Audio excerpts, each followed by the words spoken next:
They're out on pasture literally 365 days out of the year, 24 hours a day. So in that system, it's really important to have guard dogs and the electric fencing. Rest is really important for the land, and we have a rotation with our chickens where we're moving them twice a week. They get a half an acre at a time, and so they get 1 acre a week, and they don't come back to this same piece of ground for about 45 days, so about a month and a half. That's been a good rotation for us. That way the chickens always have access to fresh, nutritious pasture.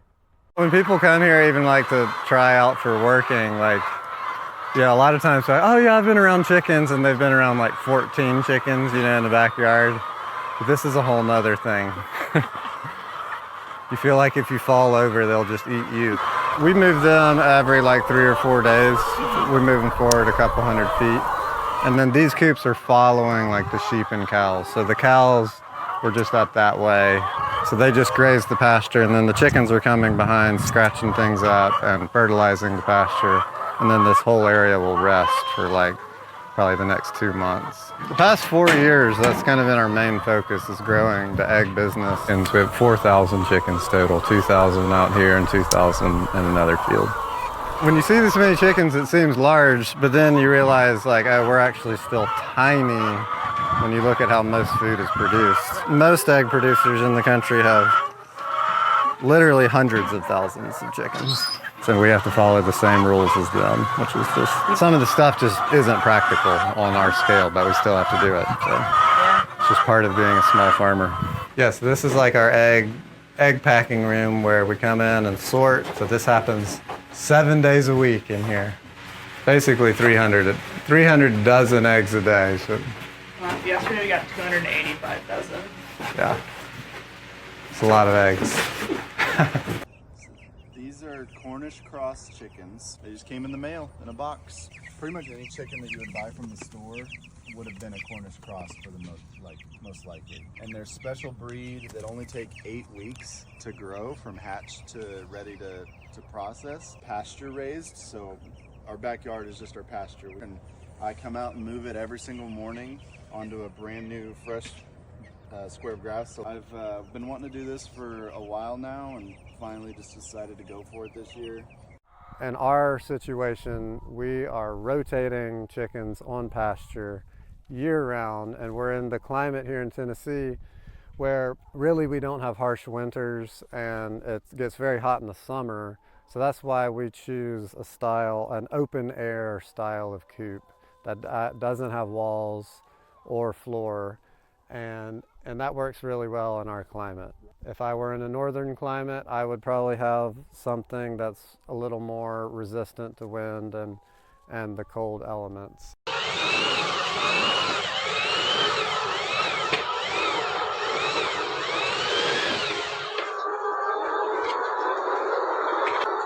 We're chicken farmers. Of course it smells like money to us. We're chicken farmers. Of course she woke me up at 6:30 in the morning to come shovel some shit. We're chicken farmers. Of course we shop in our chicken clothes. We're chicken farmers. Of course we get chicken mail at our house.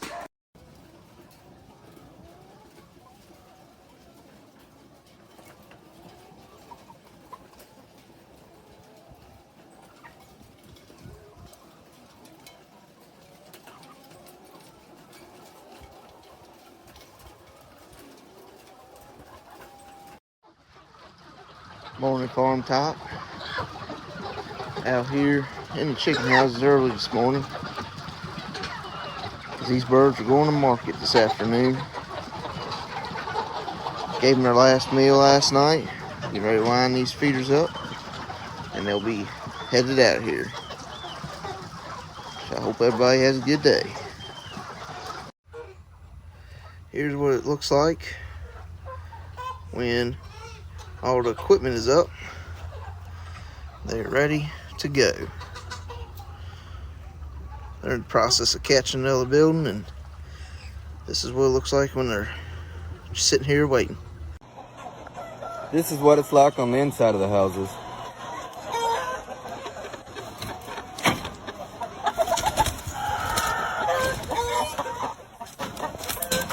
Hens in the nest.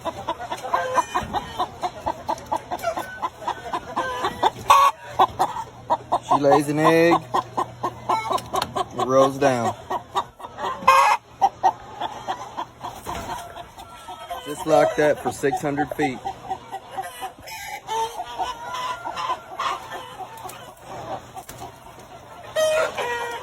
On each side.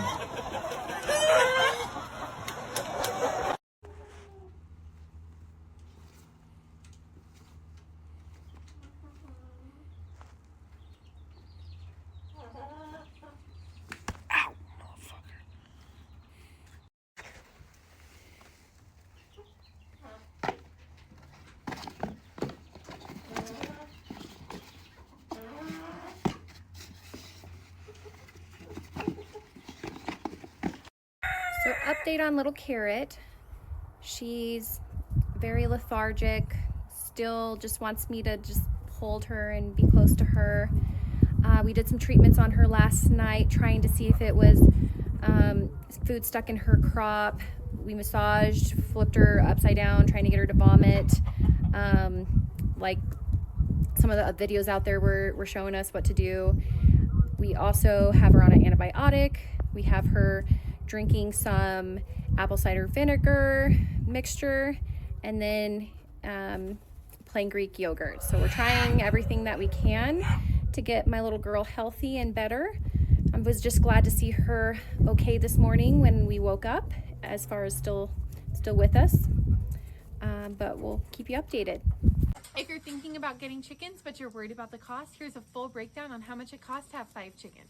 Chickens are a super easy way to get your foot in the door into homesteading, so let's see if you think it's worth it. I'll post a running tally on the side of the screen so you can keep up with the total. When getting chickens, there are a few initial investments that you are going to have to consider. First thing you're going to need is a chicken coop. These can range from $150 for a cheap one off of Amazon, all the way to thousands of dollars if you're getting one custom built. These days you can purchase your chickens online and get them sent to your local post office, or you might be able to even have them sent all the way to your door. Also gonna need a feeder and a waterer. Each of these cost me about $15 a piece, but if you're looking to get some more industrial ones, those can be upwards of hundreds of dollars. If you're looking at your one-time cost being about $200 to $300, let's get into your monthly expenses. Monthly expenses for chickens is pretty cheap. You're pretty much just gonna be looking at purchasing the feed and the bedding for your chicken coop. The feed that I buy runs about $25 for a 50-pound bag. One bag of feed for 5 chickens will last you about a month.